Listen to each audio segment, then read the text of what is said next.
Welcome back, YouTube, and welcome back, my New Yorkers. Like I said before, I've been paying attention to Zohran Mamdani, paying attention to what he's advocating for, and just in general, like the air around him. You know, I haven't really been paying attention to the other candidates because they haven't been as polarizing. I'll be honest about that. But I saw this video and I was like, you know what? This is a perfect opportunity to talk about what I've seen with him, and specifically when it comes to what he's trying to do with the MTA and the free buses. So let's jump right in. Ooh. For nostalgia's sake, the BX10. Long before he was running for mayor, Zohran Mamdani would run for the BX10 bus. I used to ride it to get to high school. Coming off the one train at 231st Street, seeing the bus about 2 stops away and knowing that if I ran fast enough, I could still catch up to it. Because it was slow. Because it was so slow, which is good for me, bad for the city. Mamdani says as mayor, he'd make buses free. I'm so sorry to pause it, and there might be a whole lot of this, so bear with me. Unless he was a track star, and unless the spaces in between each stop wasn't a lot, he's saying 2 stops away, right? Not 2 blocks. He said 2 stops away, and he said that if he ran, he could catch up to it. I don't think I've taken a BX10. I've taken mostly buses in Queens, Manhattan, and Brooklyn. I haven't really been to the Bronx like that. I'm not gonna front. But let me know if I'm bugging. Ain't no way he was catching the bus 2 stops away, not 2 blocks, because even 2 blocks is a lot. 2 stops away. I think he fronting. Riders could skip the lines, use all the doors to board quickly, and finally get moving. Without hyperbole, the slowest buses in the country, 8 miles an hour. We could have this interview walking alongside it and still get there before the bus. You might be able to outrun the bus. I don't know if I could outrun the bus. Poor people don't make a lot of money, and then you taking out, what, $2.90? $2.90 for a bus is crazy. Some think it's crazy for the city to pick up the fare, a cost Mamdani estimates between $600 and $800 million. Currently, more than 4 in 10 bus riders don't even pay their fare, according to the MTA. Right now, people are hopping the bus, getting in trouble for the bus, getting ticket for the bus. If the train or the bus suck, I don't pay. Excuse my French. Now, they threw out a lot right there. Whenever this source is coming from the MTA, I'm very skeptical to believe it, because the MTA is going to say whatever they need to say to get more money. They probably said, hey, yo, only 4 out of 10 people pay for the bus. We need to hike the prices up to really make up for the difference that we're losing out on. That's why they're making it $3 next year. Unlike on the subway, when you pay your fare, you're doing so on the bus. The act of doing so or not doing so, it impedes and impacts the ability of the bus to actually operate. Make buses fast and... The Mamdani movement has shifted boring buses into a controversial new lane. While some critics don't seem to mind the idea of fast buses, Nothing is free here, yeah? the idea of free buses is triggering some rage about socialism. I would like Mamdani to explain his stupidity to me. Go back where you came from. I don't believe in communism. And that's what's coming to Staten Island. I didn't hear Staten Islanders protesting when they made the ferries free back in the 1990s. Noted socialist Rudy Giuliani. And who says you don't get something for nothing? Mayor Rudy Giuliani are doing a great service to Staten Island. Actually, when we made 5 bus routes free, one of them was on Staten Island. Mamdani's referring to a 1-year free bus pilot We are going to see a free bus route in every single borough. that he pushed through Albany with help from Mayor Eric Adams back in 2023, before they were rivals. I think it will make a major impact. According to the MTA, Mamdani's free bus experiment boosted ridership 32%, with the lowest income riders taking trips they had previously avoided. But the free buses did not become fast during the pilot, in part because they did not use backdoor boarding. If you talk to bus drivers, you'll hear again and again that a significant number of assaults are tied to the fare box. We found that we decreased assaults on bus drivers by 38.9%. Can the city afford this right now with the federal cut? I'll address that point, right? Because essentially what he's saying is that if we make the buses free, the amount of time that you take to scan your card, to put your card into like the bus fare and everything like that, that decreases and make the buses faster. I'm gonna be nice when I say this. That's stupid. The amount of time that it takes for someone to get on the bus and pay and everything like that is negligible when it comes to all the other external factors that are slowing the buses down, right? The buses aren't slow because people are taking their sweet time getting onto the bus. The buses are slow because the traffic is bad. There's a random disturbance in the middle of traffic, right? Because I've seen it before. People just walking slow in the middle in the street, jaywalking. And or you just have someone that's bugging out next to the bus, in front of the bus, and you can't go.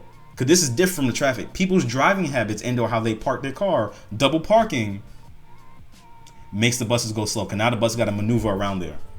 Some roads are jacked up because, well, I think the last time I was there, they were doing a bit of construction, right? Guess what? The bus can't take that route. There's many other external factors as to why the buses go slow. Also, I'm not sure if it changed because I haven't been on the new buses a lot. But when there's a wheelchair person, right, you lose like a good 15 minutes. No disrespect, but I remember growing up, we used to be pissed every time because we already knew if we had to get somewhere on time and someone had in a wheelchair, however long it took for that person to get on, because there's a certain process that goes with it, it cuts on in your time. You know, and we're not trying to be rude, but it's one of those things that's like, damn, like shit, I'm about to be late. That's what makes the buses go slow. The buses aren't slow because people are taking time to get onto the bus and pay. No. That's not how that works. They're slow because of all the external factors going on around that. You're talking about assaults on bus workers. Let me tell you something, right? Because he's not necessarily wrong, right? The people that are out here assaulting bus drivers because of fare issues, they fit into two categories. One, they asked no, they didn't have no money to pay, and they were putting on fronts by using a Metro card that they either found or they know don't have a transfer on it, and then they're like, nah, I got money, like I could pay. We all know who I'm talking about. And then those who the card legit is bugging out, and then sometimes the bus driver can be rude. There's a lot that goes into it. It's not as clear cut and dry like, oh, if we make it free, we cut down on the amount of assaults. Those people that was going to do that anyway. Trust me. They was already ready to swing on somebody. It just happened to be the bus driver at that time. Absolutely. I think we absolutely can. Mamdani says he'd bring in $9 billion by raising the state's top corporate tax rate and personal income taxes on New Yorkers making $1 million a year. I will not raise income taxes. But what if Albany won't raise those taxes? Mamdani says he could find another $1 billion, in part with more aggressive collection of unpaid water bills and local taxes to the city. I think they should be free. At the one-year mark, a lot of people are not opposed to the idea of taxing the rich. And because I need to find video, maybe I put in this video, maybe I won't. If you do succeed, let's say, in convincing Albany to raise taxes, and I'm a little skeptical that that'll happen, but let's say you do, there is concern, as Governor Hochul mentioned, that there will be people who leave New York City for Palm Beach or elsewhere. I know we're not going to be playing our little violins for the billionaires who have to pay more taxes, but they do take a lot of money with them. And in fact, the Citizens Budget Commission found that hundreds of thousands of high-income New Yorkers have left New York City in just the past 5 years, and households that earn more than $1 million pay about 40% of New York City taxes. So why dismiss concerns that your potential tax base that you need to harvest money from to pay for these things will leave? I don't think that these are concerns to be dismissed. These are ones that I have to engage with. And ultimately, as part of the other conversation of how do we win over voters who haven't yet joined this campaign and this coalition, I have to meet with New Yorkers who are concerned about any aspect of my campaign. I have to meet with them who oppose with this campaign, because I'm not looking to lead a coalition of those that voted for me. I'm looking to lead an entire city of 8.5 million people. And the reason that I believe that we need to increase taxes on the 1% and the most profitable corporations is because of the fact that those are taxes that would then pay for a better quality of life for all. But only if they stay. And the reason that I believe that they would stay, because I want them to stay, is that when the Fiscal Policy Institute did an analysis of the top 1% of New Yorkers, they found they leave at 1/4 the rate of other income brackets. And when they do leave, they go to other states that are considered high tax, New Jersey or California. I've seen this study, and I have to say I'm a little dubious, because we're talking about a major change in the tax system that would hasten departures that are already happening. Again, we've lost hundreds of thousands of wealthy New Yorkers already. We now have more millionaires than we did in 2021 in this state. And the reason that I'm confident is all I'm speaking about is a 2% increase in income taxes for New Yorkers who make $1 million or more a year. And when it comes to corporations, it's matching our state's top corporate tax rate, 7.25%, to that of New Jersey, 11.5%. That's why I believe that this is both feasible and necessary. When you really think about it, the people that make over $1 million in New York, right, they usually coincide with the people that have corporate businesses. So what's going on is that a good deal of those people are going to get taxed twice. They're going to get taxed because they make over $1 million, and they're going to get taxed because they have a corporation within New York City that makes quite a bit of money. People that make all that money, first of all, no one wants to be taxed. It doesn't matter if you make $1 million, $2 million, it doesn't matter. No one wants to get taxed. No one. So you run the risk of these corporations and these people saying, you know what, I'm gonna leave. Because they did it in Oakland, they did it in San Francisco. If push comes to shove, these people will leave. The pilot was not renewed, Mayor Adams suggesting in an interview it was Mamdani's fault. He came and met with me. I said the concept is a good concept. I'll support it. I'll help. He didn't move it through. He couldn't land the plane. He didn't land the plane like I land the plane. He didn't do it. Well, I was thankful for Mayor Adams' support. Mamdani and the Assembly Speaker deny reports that he botched the renewal of his own pilot by casting a symbolic protest vote on their budget deal last year. That had no impact on... It didn't sink the plan, so that whole narrative is untrue? That's not the case. 4 years ago, Mayor Adams promised to be the bus mayor, but fell short on his promises for bus lanes. The mayor touts numerous bus lane projects that improve street safety and his approval of the new car-free busway on 34th Street. There is an affordability crisis, but I think what's driving that crisis is not the bus. The evidence from the pilot, I think it's encouraging, but I don't think it is the runaway slam dunk. Andrew Cuomo has praised Mamdani's free bus pilot and says he would consider expanding it. Cuomo wants to get more low-income riders signed up for the city's existing half-price fare program, which is under-enrolled by 60%. Why should New Yorkers subsidize the bus fare for rich people? Governor Cuomo said, why should we be paying the fare for people who are wealthy? You know, I don't see all that many of Governor Cuomo's donors getting on the bus. This is the kind of law. Yeah, he's not wrong about that. The people that are making money are not jumping on the bus. They're not. They're taking a taxi. They're not even going on the trains. So what is he talking about? I'll give my thoughts as to why I think having a free bus service in New York of all places, it sounds good in concept. Truly it does. It's not gonna work well in practice. But I'll tell that after, this is all wrapped up. Logic that would have prevented us from having public education, would have prevented us from having public libraries, sanitation, the fire department. How about providing service? Because I don't see the service there. Republican nominee Curtis Sliwa called Mamdani's free bus plan a gimmick. He wants to enforce penalties for fare evasion. Mamdani says things sound good in practice, but it won't work out. So he said he wants to induce penalties for fare evasion. Like, how would that work out, right? Because, for instance, the bus is not like the train. You could have police officers stationed in like the certain access points in the train station, right? And they could see who's not paying for them, and then they stop. New York has a police shortage, and then not only that, how is it going to work for the buses? Because unless you're going to have a police officer at every stop, how are you going to stop them from fare evasion? What would that look like? Are you going to wait? Are you going to have the bus drivers sit there and wait? That's not doing anything for the buses. That's impeding people. Are you going to have police officers on buses? You don't have enough officers for that. So how is that going to look? Because you don't even have enough officers on the trains to make sure that they're safe. How are you going to do it for the buses?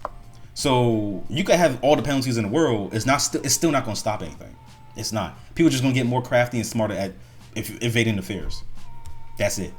He has no future plans to make subways free, just buses. We take very seriously that this is a promise we have made, and it's our job to uphold it. These buses could be a shining light of public transit in New York City, and yet right now, I could likely outrun this bus.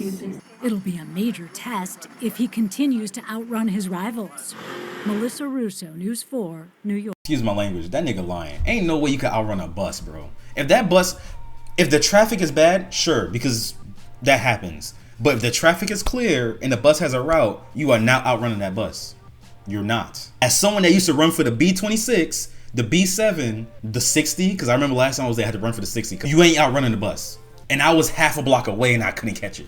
So that whole thing he said in the beginning, he was 2 stops away and he could catch the BX10. Unless that thing was running on goddamn rim, I don't know what he's talking about, because let me know down in the comments. Just truthfully, let me know. Have you ever been 2 stops away? That's what he said, 2 stops away. See your bus 2 stops away and able to chase it down and catch it. Let me know. So my thoughts on making the buses free. Like I said, it sounds good in concept, but we have to remember, when we make the buses free, you make it into a public space. And when it's a public space, 2 things happen.